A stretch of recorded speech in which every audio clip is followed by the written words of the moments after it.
बावनकुळे म्हणतायत की ज्या दिवशी विधानसभा निवडणुकीमध्ये 51% मिळवून महायुती सत्तेत आली होती त्याच दिवशी काँग्रेस संपली होती, काँग्रेसची अवस्था फार वाईट आहे असे बावनकुळे अजून आलेले आहेत. लोकसभेमध्ये जिरवली होती, वाट मिळत नव्हता, तिकडे पडत होते, म्हणूनच बेईमानी केली आणि मतांची पडवापडवी करून चोरी करून सत्तेवर आले. जर बॅलेट पेपरवर निवडणुका घ्या, इमानदारीनं घ्या, तुमचे किती जागा येतील 40-50 येणार नाही. आमचं आव्हान आहे, घ्या दम असेल तर. आणि चोरी जी केली गेली, मतं वाढवले गेलेत, जिथे गरज आहे वाढवले गेले, जिथे गरज आहे आणि कमी केले गेलेत, बोगस नावं टाकले गेलेत. आपल्या चंद्रपूरमध्ये एका घरामध्ये 149 लोक राहतात. साले कुत्रे तरी राहतात काय? 149 लोक कुत्रे राहू शकणार, माणसं कशा राहतील? त्यामुळं हे जे बेईमानी करून दिले ना, त्यांच्या मनामध्ये हे आहे, म्हणून सांगतात 51% काँग्रेस संपणार नाही आहे. काँग्रेसची लोकसभेमध्ये दिसला आहे. जरा बेईमानी थोडी झाली नसती ना तर लोकसभेमध्ये किती मताचा फरक आहे? 35 फक्त लोकसभा सत्ताधारी आणि इंडिया आघाडी आणि एनडीएमध्ये 35 खासदार इकडचे तिकडे 400 पार दाखवलं ना लोकांनी. 238वर आणून ठेवलं. काठावर वाचलेत, कुबड्या घेऊन जगत आहेत म्हणून सत्ता आली. सर, सदा सरवणकर यांनी म्हटलं आहे की जे आता सत्तेत जे आता सध्या वर्तमान आमदार आहेत त्यांना फक्त 2च कोटी मिळतात, पण मी जरी माझे आमदार असो तरी मला 20 कोटी रुपये मिळतात असं त्यांनी वक्तव्य केलं. कुठून मिळतात त्यांना 20 कोटी? नगदीनं मिळतात की सरकारच्या तिजोरीतून मिळतात? त्यांचा बोलण्याचा उद्देश काय होता? खरं तर सरकारच भिकारी आहे. सरकारपाशी आहे काय?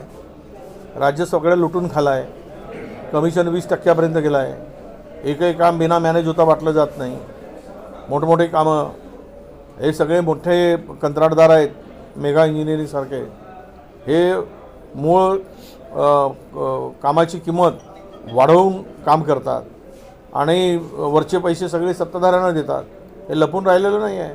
जिथे भ्रष्टाचार वाढवून हा सगळा खालूनपर्यंत, कधी नव्हे एवढा, सामान्य माणूस, गरीब माणूस, शोषित पीडित माणसाचं कामच होत नाही पैसे दिल्याशिवाय. खालच्यापासून तर वरपर्यंत प्रचंड भ्रष्टाचार बुकाळला आहे. आणि राज्यामध्ये ही आता किमान 25% कमिशनखोरी गेलेली आहे. 25%. 100 रुपयाचं काम असेल तर 25% कमिशन द्या. काम करा की नका करू. इतका भ्रष्टाचारी प्रशासन आणि शासन महाराष्ट्राच्या इतिहासात कधी झालेलं नाही. त्यामुळे सदा सरवणकर जे म्हणतात की आम्हाला 20 कोटी रुपये मिळतात, तर होऊ शकतं की त्यांच्यावर विशेष कृपा असेल आणि त्यामुळे मिळत असतील. पण आमदारांना काय मिळत आहे? तर सत्ताधारी आमदारांच्या सुद्धा पैसे मिळत नाही, कारण सरकारच्या तिजोरीत पैसे नाहीत. 80,000 कोटी रुपये कंत्राटदारांचे देणे बाकी आहे. कंत्राटदार आता ठेकेदार आत्महत्या करतो आहे शेतकऱ्यांसारखा. पुढचे 2 वर्ष काही पैसे मिळण्याची शक्यता दिसत नाही. 1 लाख रुपयाचं बिल असेल तर 5,000 रुपये मिळतात. म्हणून त्यांच्या बोलण्याचा अर्थ नेमका मला कळला नसला तरी मला एक दिसतं की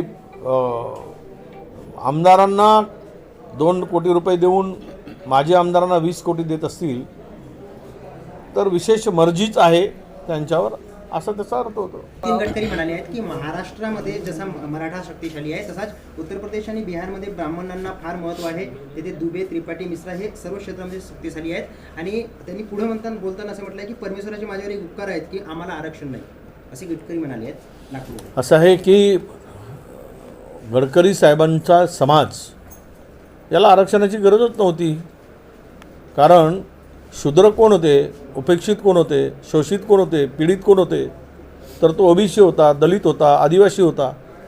त्याला बरोबरही आणण्याचं काम बाबासाहेबांनी केलं. म्हणून आम्हाला आरक्षणाची गरज पडली. आम्ही शैक्षणिकदृष्ट्या, सामाजिकदृष्ट्या, आर्थिकदृष्ट्या सर्व पातळीवर मागास होतो. हे नव्हते मागास, त्यामुळे त्यांना गरज नव्हती. आता त्यांनी आभार मानत त्यांना आरक्षणाची गरज पडली नाही, कारण त्यांच्यावर ईश्वराची कृपा आहे. ते आता त्यामुळं असं म्हणू आम्ही, आमच्यावर बाबासाहेबांची कृपा होती म्हणून आम्ही इथपर्यंत आलो. आमच्यासाठी बाबासाहेबच ईश्वर आहे, नाहीतर आम्हाला इथपर्यंत कोण आणलं असतं? आम्ही यांचे गुलाम म्हणूनच जगलो असतो ना. वर्णव्यवस्था, धर्मव्यवस्था, जातीव्यवस्था कोणी निर्माण केल्या? तर ह्याच समाजाने निर्माण केलेल्या आहेत. त्यामुळं ते काय म्हणतात त्याला अर्थ नाही.